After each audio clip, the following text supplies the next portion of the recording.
Hello, everybody. It's me, Jennifer McMurrian, and this is take two of Indie Strong today. I tried to do it on the Be Live, which I was using in order to upload it to YouTube a little bit easier. And at first, my voice started to lag. It wasn't meeting up. My mouth was not meeting up with the audio. And then they lost all audio completely. So I was like, you know what? We're just going to go ahead and close this out and we're going to start again. And hopefully my thoughts will come a little bit clearer this time too, because I was a little bit jumbly.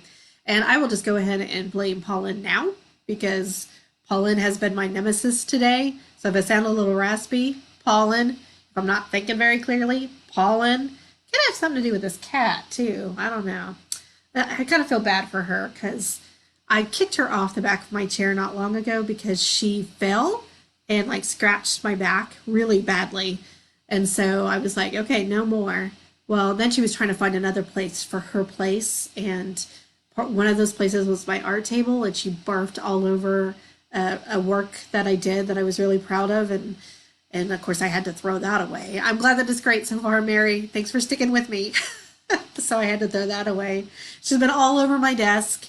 And I've had to shoo her away because she doesn't just sit there. She leaves little things of cat litter and cat hair and dander everywhere. So that doesn't help my allergies either, any more so than the pollen does. So anyway, here's my co-host today, Allie. She's not gonna look at the camera. There she goes. Hi, Allie. So she's my little co-host, and hopefully, hello, Carrie. Hopefully she won't shank me like she has before. If not, it'll be fun for blooper reel, right?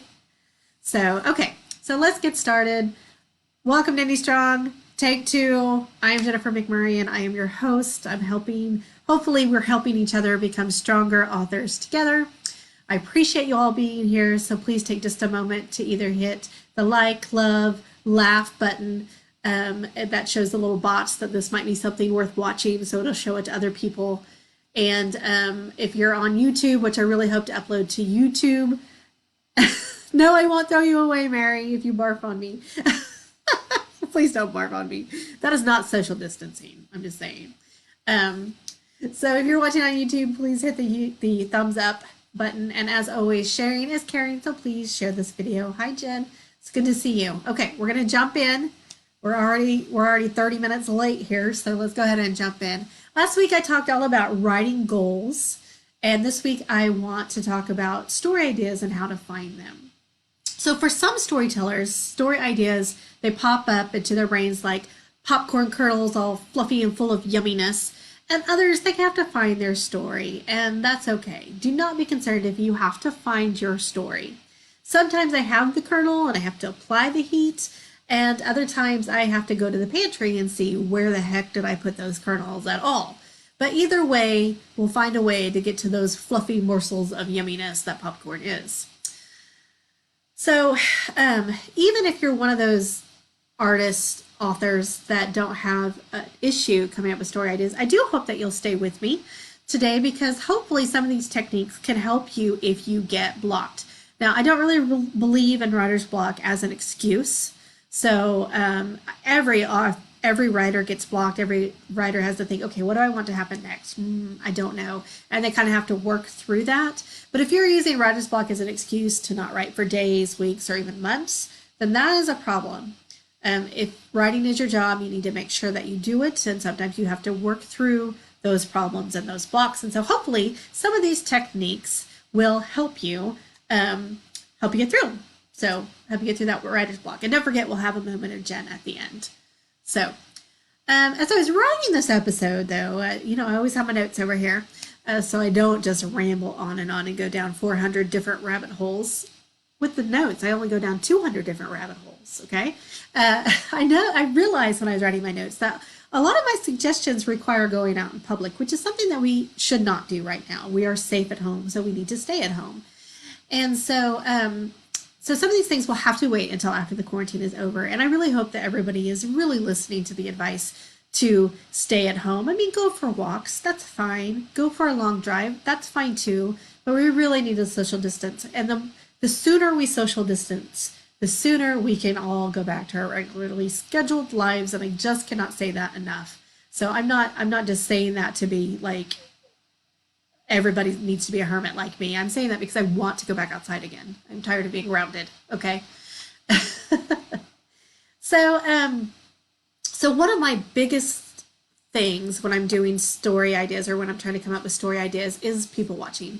I'm being overly observant, which is a fancy way of saying nosy, but nobody wants to be called nosy. But I'm not being nosy for the sake of butting into other people's business. I'm just people watching. As a storyteller, you are a studier of people. You are a people watcher. You need to be. It would be really difficult to share stories with other people about people, and they don't technically have to be people, because I know a lot of authors do not write human characters, and that's fine. But it's really hard to write about human emotions, human-like emotions, and human-like thought processes if you're not paying attention to the humans that are around you. And so I'm not telling you so much to eavesdrop as I am to just sit and be silent and take in the life that's going on around you. Put the phone down. Watch your children if they are there. That's the smart thing to do. But just kind of pay attention to everything that's going on. Just kind of watch what they're doing, how they interact with each other, and even what they're saying to each other. Because again, we're not being nosy for the sake of butting into somebody's business. We're just taking in life for all of its human quirkiness, so that we can write about that human quirkiness later. And you never know when you're just quiet and listen and watch. You never know when a story idea might just pop into your head, and then you're like, oh gosh, I got it now. Let me go write that. Okay. So again, please wait till the quarantine is over. I am not condoning anybody to go to a public place, and I really hope there are no places full of public right now anyway. So please stay safe at home and do that once it's over. I was telling my mom the other day, this is like the best time. If you were ever going to be quarantined, this is the best time to be quarantined, because we have such a wealth of information and entertainment at our fingertips. Almost all of us have streaming, television, internet that we can, excuse me, totally pollen. I'm telling you, it's like the Death Star to me, that we can partake in while we have to stay safe at home. And so really utilize that, especially when you're trying to come up with story ideas. Newspapers, magazines, TVs, movies, the internet.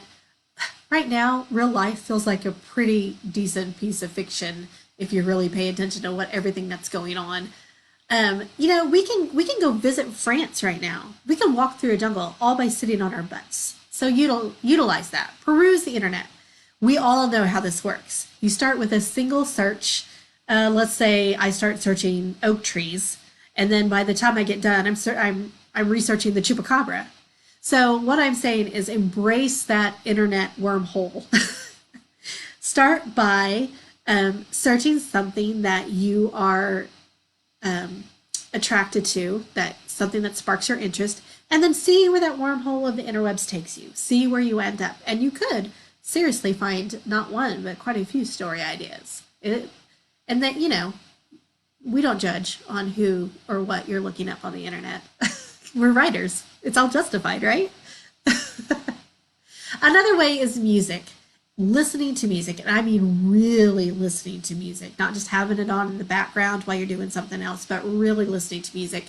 80% of my story ideas actually are inspired by music, and I not just like retelling of the lyrics. That's not what I'm talking about. When I hear a song that triggers a story idea, I see like a little movie preview in my head of what the story is going to look like.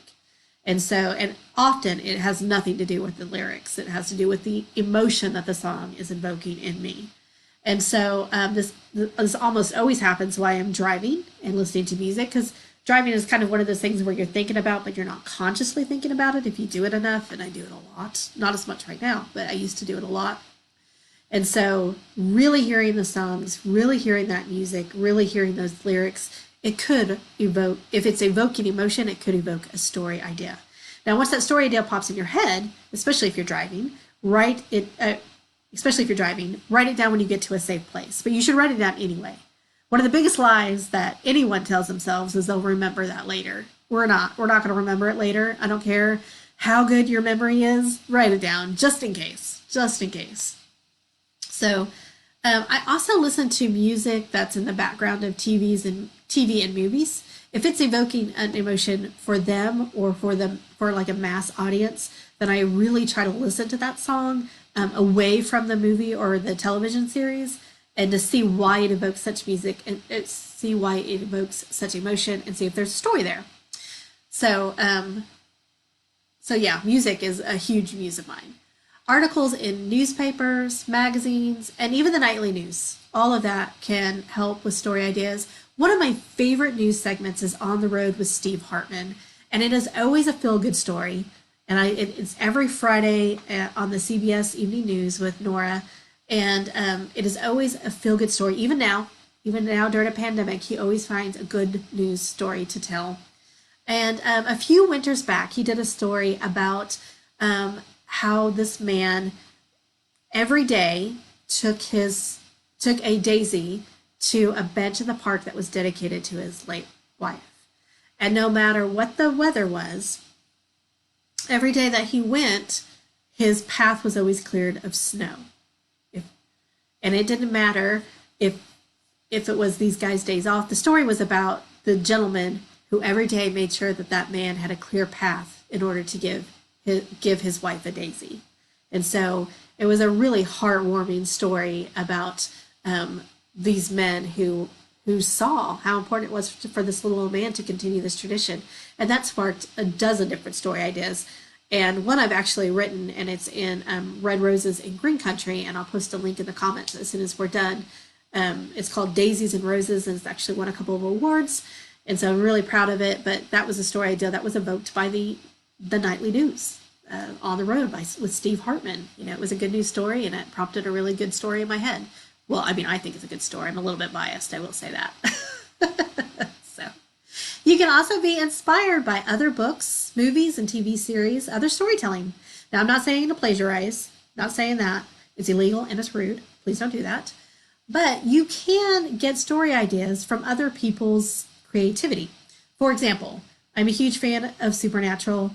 I love it. I haven't watched all of the seasons yet, but I'm on it. I don't binge watch like some people do. I kind of bounce around from stuff to stuff. And part of it is I know that if I binge watch it, then it's going to be over. And I don't want it to be over. I really like to savor stuff like that. And so anyway, the very first episode of Supernatural, which tells the story, if you don't know, tells the stories of Sam and Dean Winchester as they go and fight paranormal beasts and stuff. And so in their very first one, they're fighting Bloody Mary.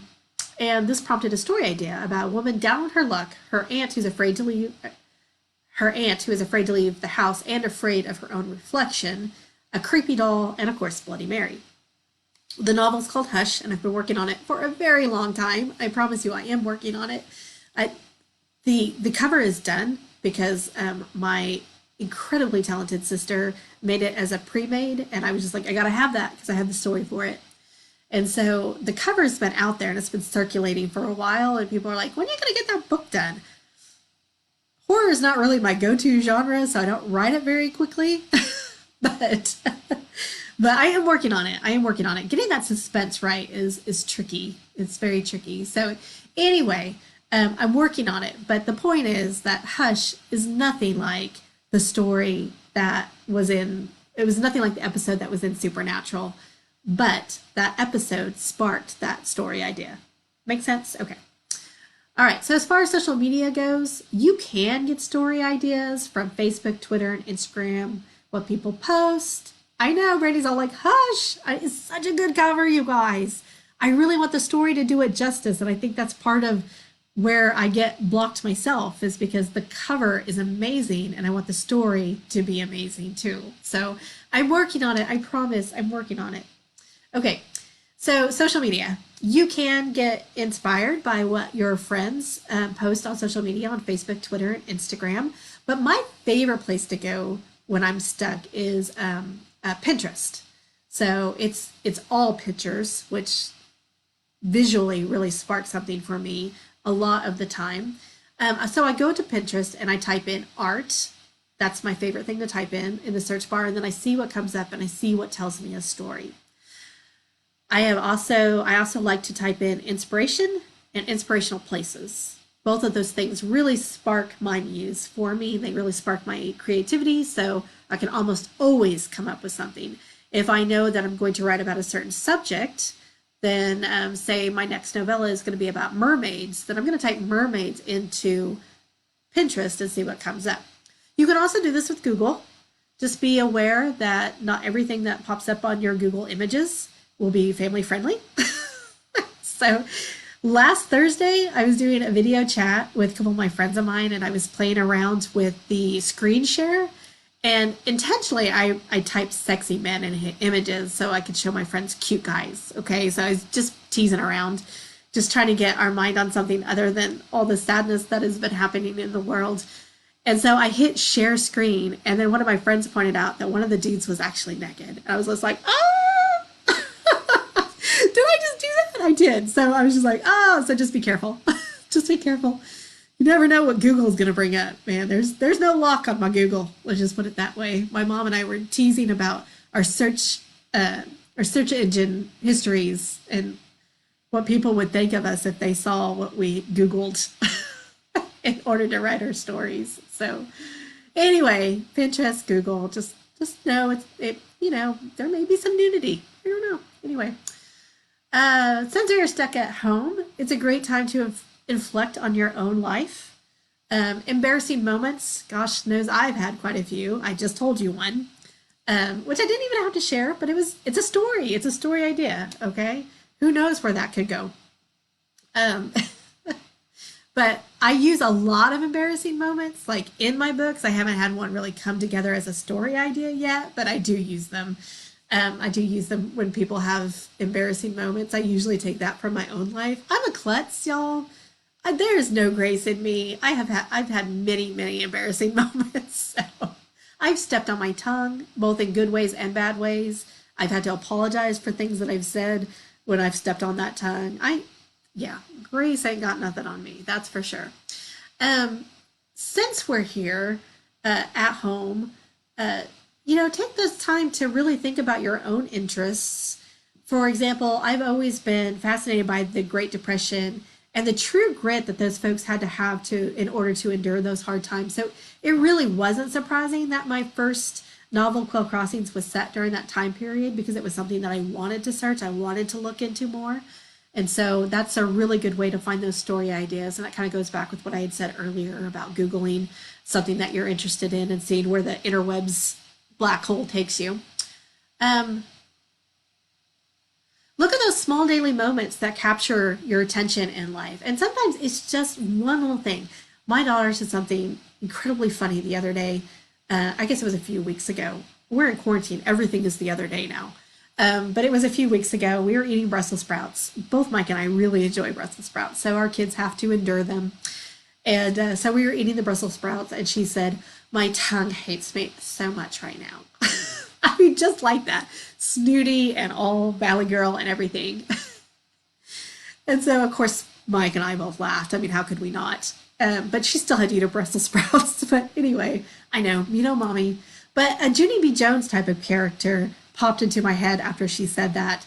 And, but nicer. I feel like Junie B. Jones is kind of a brat. And I was really, really relieved that my daughter didn't just jump right into that series. She didn't like it very much. But a nicer version of Junie B. Jones. But the story that popped in my head was a children's story about a girl whose tongue stops liking her. And so, because of all the food that her parents make her eat, so even ice cream doesn't taste good anymore because her tongue doesn't like her because she had to eat Brussels sprouts. So anyway, you never know where those story ideas are going to come from. It could be something that makes you laugh or cry. Why do those emotions?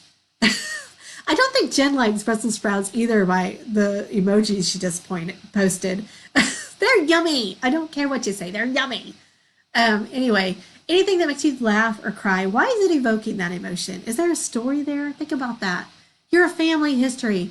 Now more than ever is a good time to get on the phone and talk to Grammy and Grampies about their lives before they were grandparents, before they were parents. I'm pretty sure my daughter thinks that my life didn't start until she was born, but there was quite a bit of life that happened before then. But ask him those questions. Learn that family history. I doubt that it's as boring as you think it is. In fact, I know that it's probably not. I mean, our parents or grandparents are like super interesting people if we would just take the time to see past the parenthood part of it. Jenna's like, nope, on the Brussels sprouts. Okay, no Brussels sprouts for Jen. I won't make you eat them. Annalise still has to eat them. So really, talk to your family, talk to your aunts, your uncles, your cousins. There's no reason not to pick up the phone and check in with those people right now, and not only check in with them, but really talk to them. Ask them questions about their history, their lives, what they've gone through, the jobs they've had, different historical things that they've lived through aside from this pandemic. There's a wealth of information out there just lying within people's life stories. And every time one of those people passes, we lose those stories. And that is such a sad thing for me. If I really sit down and think about it, gosh, it just makes me super sad. So, but go talk to those family members, talk to those friends, find out their life stories. Keep a dream journal. I have crazy, vivid dreams. And sometimes I wake up and I think, gosh, I should not have eaten that queso and chips and M&Ms before bed. Probably should not have done that. But then other times I'm in a hurry to write down my dream because it's so fascinating. I think it would make a really great story. So make sure to have a dream journal. And for those of you who don't remember your dreams, I'm really sorry. My husband hardly ever remembers dreams, and I'm just like, oh, dude, I bet they're fascinating. Of course, his might be all in computer programming dialogue. I don't know, but I bet they're fascinating. Mary Main says that her daughter saves all of her family story articles that she writes for the local newspaper. I think that is awesome, Mary. I really do. I love that you're writing that history down so it doesn't get lost. And yes, Nita, Brussels sprouts, big happy smiles. And I'm making Mary hungry. I'm doing my job. Okay. All right. So in short, your entire life can be writing fodder. Seriously, when we get to do those family reunions again, go talk to those family members. Get to know them. Get to know their histories.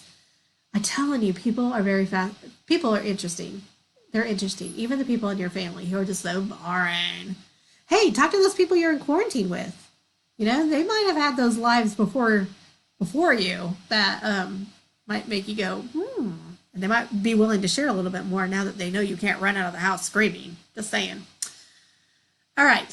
Make sure to keep your writing journal handy. And if you use your phone, make sure that your phone app is handy so that when you think of these story ideas, you can write them down. Again, make sure that you're in a safe place. Please do not text and drive. I know I'm all preachy today. Please do not text and drive. Just keep repeating it over in your head until you get to a safe place where you can write it down. And like I said, a lot of my story ideas come when I'm listening to music, and so I have to in the car. So I have to wait till I get stopped. I put my phone away when I drive, and I hope that you do too, because it can wait. I had a good friend of mine. She was, I think she was T-boned, if I remember correctly, by a woman who was texting and driving, and that woman didn't have insurance. And it took a long time for my friend to recover and to get compensation for her own car that was totaled in the wreck. And so distracted driving is really dangerous. See, there I am again. Don't do that. It's the mom in me. What can I say? And of course, Brandy is watching, and she is my sister, and she will tell you that I've always been naturally bossy, and that is correct. I have been. Yes.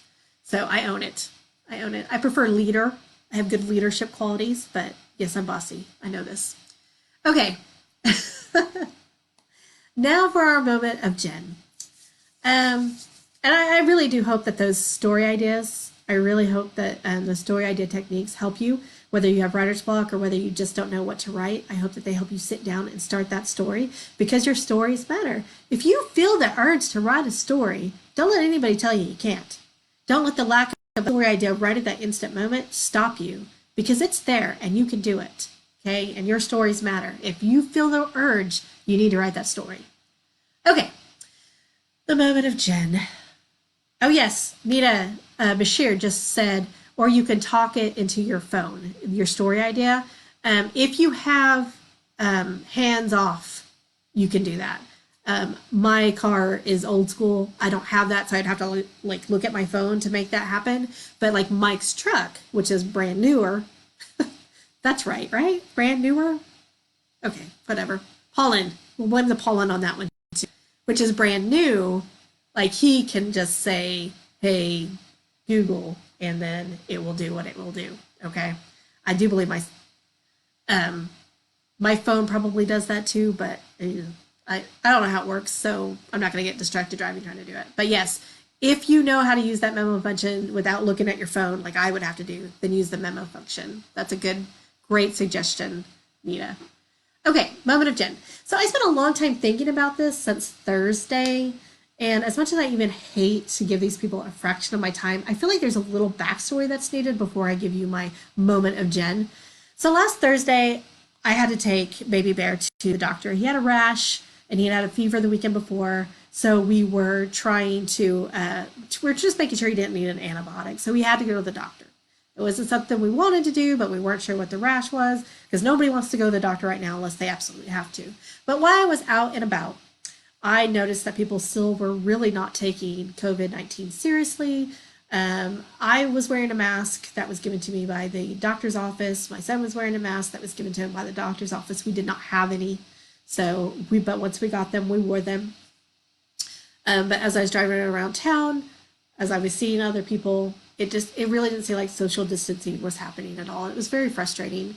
And so, as happens, when I get back to my house, I post a little post that I thought was mildly funny about staying home saves Grammy. Well, this post got a number of shares, and it landed in front of a friend of a friend. And then this friend of a friend proceeded to come over to my page. This person is not my Facebook friend. Proceeded to come over to my page and tell me why only Grammy needed to be isolated. Well, anybody who's watched a single episode of Indie Strong or has read any of my posts online knows that this did not sit well with me. And so I defended what I said, and I do believe I probably called her thought process ignorant. I know that's one of those words. When I say ignorant, I mean you just don't know better. But I didn't call anybody stupid, which means you know better, but doing it anyway. In hindsight, I probably should have said that her words were naive, because that's kind of more likely where she was. And denial. Some people are really handling this whole thing with denial, and I try to be conscious of that, but in the heat of the moment, even I forget that sometimes too. So I was just really mad for Grammy, okay? So, so anyway, I told her why I thought her thought process was ignorant, and I did apologize for using that word later. And while I was doing that, she got into an argument with another friend of mine, and at the end of the and then she just ended the conversation with, well, I can see that you guys just want to argue, which I found very ironic because she literally came to my post to argue with me. So anyway, I deleted the conversation because she was a stranger. And when I went to go look at her Facebook profile, I didn't see a mutual friend at that time. And I kind of thought, why am I wasting my time on this stranger? And so I didn't. I just deleted it, went on about my life. So the next day, apparently, she got on her Facebook and ranted about all writers in general being horrible people, which I thought was really sad. And I didn't see it. I didn't see it. I don't care to see it. But apparently, our mutual friend came to me and was like, hey, I think this all happened. Anyway, she ranted about how writers are all crazy, horrible people, which is really quite sad because writers are some of the best people I know. But she went on this huge, horrible rant. And I was just like, and that prompted her friend, who is my friend, our mutual friend, to come and say, hey, did this happen? And so she was kind of letting me know what was going on the other end. And I was like, you know what? It's okay. It's okay. But that rant that the woman posted prompted a friend of hers to come over to my post, again, a stranger, somebody I don't know, and is not a Facebook friend, came over to personally attack me. Then that friend personally attacked me and then blocked me, so I couldn't even respond. So I deleted that comment too. But one of the things she said was that I posted these stay-at-home messages only to feed my ego. Yeah, okay, lady. Because being in quarantine just makes my self-esteem rise to new levels. I mean, I absolutely adore hearing about people dying and struggling to breathe, and loved ones not being able to spend time with their loved ones who are dying. People losing work, people not getting to visit their families. That's totally my jam, you guys. I should insert an evil laugh right here, shouldn't I? I should laugh evilly now. but I won't because it's not funny. And none of this is funny. It's terrifying and it's sad and it breaks my heart every single day. And yes, everybody who posts on social media is doing so to feed their egos. And I'm not saying in a conceited way. I'm saying that it's a fact that we're all looking for some sort of validation because we're pack animals. Humans are pack animals. We want people to like us. We want to be accepted. We want, for the most people, for the most part, we care what other people think about us. So here's my point. That's what the backstory was. Here's my point. It took me a very long time to realize that not everyone is going to like me, and that is okay. Once I realized that, I had the brilliant idea of becoming a writer where I want everybody to like my work. And then I had to learn that not everybody's going to like my work, and that too is okay. But again, it took a really long time to get there. We all want to be liked. We all want to be liked by the right people, though. There are toxic people out there, and it's okay if they don't like you. Most toxic people hate you because they see in you what they are missing in their own lives. Your mama was right. They're just jealous. Something that you have or the way that you're living is something they can't accomplish for themselves for whatever reason. It has been my experience that most toxic people are too busy making excuses on why it's everyone else's fault that they are not living their best life. Haters are gonna hate. You could be standing on the most noblest of mountains, on the whitest of steeds, trying to save everyone, and there will be somebody who finds a reason to hate you. And that's okay. And the reason that it's okay is because there are many, many others that will love you. There are many, many others that will crave your attention. There are many, many others that will laugh with you until they're afraid they're going to wet their pants, and you might just wet yours right along with them. You hear me, mamas? I hear you. There are so many awesome sauce people out there, especially those of you that are watching, that we really don't need to give those people who hate on us a second thought. It's really not necessary. Someone not liking you reflects nothing on you and everything on them. And P.S., a lot of people in the writing world, they don't feel that they truly made it until they've got that 1-star review on their book. Because that's a true review. You know, a lot of times people pay for reviews. Don't do that. That's hinky. Don't do that. But when they get that true 1-star review, somebody didn't like their book, that's when they're like, hey, I made it. Somebody didn't like me. Cool. I'm going to admit to you, those 1-star reviews still sting. I don't like them. But I do remember what my good friend, Andrew Kaufman, taught me. And he is someone that I am staying home for as he fights his own illness. And I would tell you what that is, but I cannot pronounce it. So I'm not even going to try. But Andrew, I'm thinking of you, my friend, and I'm staying home for you. But he taught me when I asked him, how do you deal with those 1-star reviews? He said, remember, you didn't write the book for them. So remember, don't live your lives for them either. Okay, that's it for me. Oh, 33 minutes. I'm doing good. Okay. That's it for me. Until next week, I hope that you're staying safe. I hope you're practicing social distancing so we can be through with all this stuff, and we can meet each other in person. Okay, stay home, wash those hands, and remember, your stories matter. You matter. All right, till next week. Take care, guys.